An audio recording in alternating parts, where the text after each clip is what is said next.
আওয়ামী লীগের জনপ্রিয়তা দেশের অভ্যন্তরে এবং দেশের বাহিরে আন্তর্জাতিকভাবে বৃদ্ধি পেতে শুরু করেছে।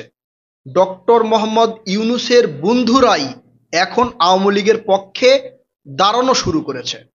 ডক্টর মোহাম্মদ ইউনূস আওয়ামী লীগের উপরে যে নিষেধাজ্ঞা দিয়েছে, এতে তিনি যে বেকায়দার মধ্যে পড়েছেন বা ভবিষ্যতে আরো বেশি বেকায়দার মধ্যে পড়তে যাচ্ছেন, সেটা দিন দিন স্পষ্ট হতে শুরু করেছে।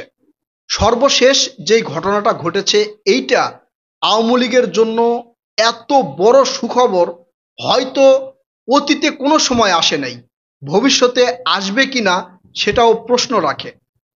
আওয়ামী লীগের কোন কৌশলে আন্তর্জাতিক মহল এখন আওয়ামী লীগের পক্ষে দাঁড়ানো শুরু করেছে এবং আওয়ামী লীগের জনপ্রিয়তা দেশের অভ্যন্তরে এবং আন্তর্জাতিকভাবে বৃদ্ধি পেতে শুরু করেছে, সেটা যদি আপনারা দেখেন বা এই ভিডিওটা পুরোপুরি শোনেন তাহলে বুঝতে পারবেন।